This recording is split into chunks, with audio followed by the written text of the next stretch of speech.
আজকের ভিডিওটিতে 2025 সালের মাধ্যমিক এবিটি এর টেস্ট পেপারের পেজ নাম্বার 815 জিওগ্রাফির অবজেক্টিভস কোশ্চেন সলভ করব। সমস্ত উত্তরের পিডিএফ আমার টেলিগ্রাম ও হোয়াটসঅ্যাপ চ্যানেলে তোমরা পেয়ে যাবে।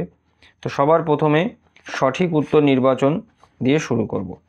তো প্রথম প্রশ্নতে বলা হয়েছে যে আরোহণ ও অবরোহণ প্রক্রিয়ার সম্মিলিত ফল হলো, তো উত্তর হবে পর্যায়ন। তারপরে প্রশ্ন, সুন্দরবনের একটি নিমজ্জিত দ্বীপ হলো, তো উত্তর হচ্ছে ঘোড়ামারা। তারপরে প্রশ্ন হচ্ছে সমুদ্রপৃষ্ঠে বায়ুর গড় চাপ হলো, তো উত্তর হবে 1013.2 মিলিবার। তারপরে প্রশ্ন, মৌসুমি বায়ু হলো এক ধরনের সাময়িক বায়ু। তারপরে প্রশ্ন, প্রশান্ত সোমালি স্রোত দেখা যায়, তো এটার উত্তর হচ্ছে ভারত মহাসাগরে। তারপরে দুটি মুখ্য জোয়ার বা দুটি গৌণ জোয়ারের মধ্যে সময়ের ব্যবধান হলো, তো এর উত্তর হচ্ছে 24 ঘন্টা। এখানে 12 মিনিট আছে, তো এটা 24 ঘন্টা 52 মিনিট হবে। তারপরে প্রশ্ন হচ্ছে তেজস্ক্রিয় বজ্রের উৎস হলো, তো এর উত্তর হচ্ছে ইউরেনিয়াম। তারপরে ভারত ও পাকিস্তানের সীমানা নির্দেশ করে, তো এটার উত্তর হচ্ছে র্যাডক্লিফ লাইন। তারপরে ভারতে অবস্থিত হিমালয় সর্বোচ্চ শৃঙ্গের নাম হচ্ছে কাঞ্চনজঙ্ঘা। তারপরে ভারতে পশ্চিমী ঝঞ্ঝা দেখা যায়, এর উত্তর হচ্ছে শীত ঋতুতে। তারপরে তৃষ্ণার্ত ফসল বলা হয় যে ফসলকে, তা হলো, এর উত্তর হচ্ছে ধান। তারপর দক্ষিণ ভারতের ম্যানচেস্টার বলা হয় কোয়েম্বাটোরকে। তারপরে প্রশ্ন হচ্ছে যে 2011 সালের আদমশুমারি অনুসারে ভারতের সর্বাধিক জনঘনত্বপূর্ণ রাজ্যটি হলো, এর উত্তর হচ্ছে বিহার। তারপরের প্রশ্ন হচ্ছে যে 72 M/10 মানচিত্রের সংখ্যাসূচক স্কেল, তো এর উত্তর হবে 1:50,000।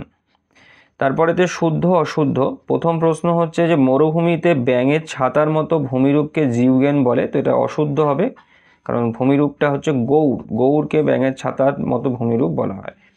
তারপরে ওজোন স্তরকে প্রাকৃতিক সৌরপর্দা বলে, তো এটা শুদ্ধ হবে।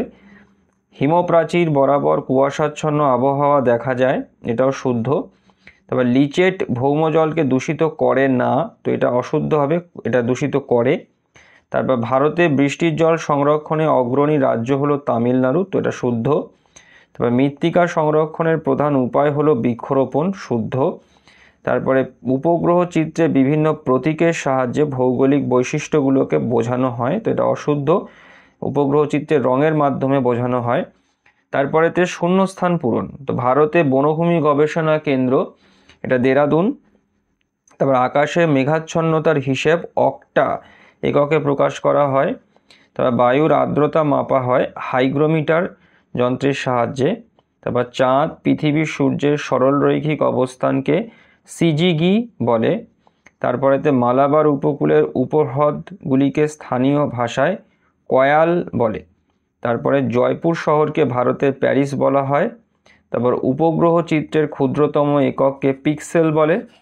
তারপরে পার্টটি হচ্ছে একটি বা দুটি শব্দে উত্তর দাও। তো প্রথম প্রশ্ন হচ্ছে সাহারায় দুটি সিফ বালিয়ারির মধ্যবর্তী অংশকে কি বলে, তো এটা উত্তর হচ্ছে গাসি বলা হয়। তারপরে প্রশ্ন হচ্ছে ভূমধ্যসাগরীয় জলবায়ু অঞ্চলে কোন ঋতুতে বৃষ্টিপাত হয়, তো এর উত্তর হচ্ছে শীত। তারপর হিমপ্রাচীর কোন মহাসাগরে দেখা যায়, তো এর উত্তর হচ্ছে আটলান্টিক মহাসাগর। তারপরেতে প্রশ্ন হচ্ছে কোন নদীর উপর ভাকরা নাঙ্গাল বাঁধ দেওয়া হয়েছে, তো এর উত্তর শতদ্রু। এবার কোন বন্দরকে আরব সাগরের রানী বলে, তো এটা উত্তর হচ্ছে কোচি। তারপর প্লাস্টিক কোন ধরনের বজ্র, তো এটা হচ্ছে জীব অবিশ্লেষ্য বজ্র। তারপর পৃথিবীর বৃহত্তম ম্যানগ্রোভ অরণ্য কোথায় অবস্থিত, তো এটা হচ্ছে সুন্দরবন। তারপর উপগ্রহ চিত্রে বনভূমিকে কি রঙে দেখানো হয়, তো এটা উত্তর হবে লাল রঙে। এরপরেতে হচ্ছে স্তম্ভ মেলানো। তো সিলিকন ভ্যালির সঙ্গে হবে বেঙ্গালুরু, কফি গবেষণা কেন্দ্রের সঙ্গে হবে চিকমাগালুর, মগ্নচড়ার সঙ্গে হবে প্লাঙ্কটন এবং কারেওয়ার সঙ্গে হবে জম্মু কাশ্মীর। তো আজকের ভিডিওটি আমি এখানেতেই শেষ করলাম। সমস্ত উত্তরের পিডিএফ আমার টেলিগ্রাম ও হোয়াটসঅ্যাপ চ্যানেলে তোমরা পেয়ে যাবে। সবাই ভালো থেকো, থ্যাংক ইউ।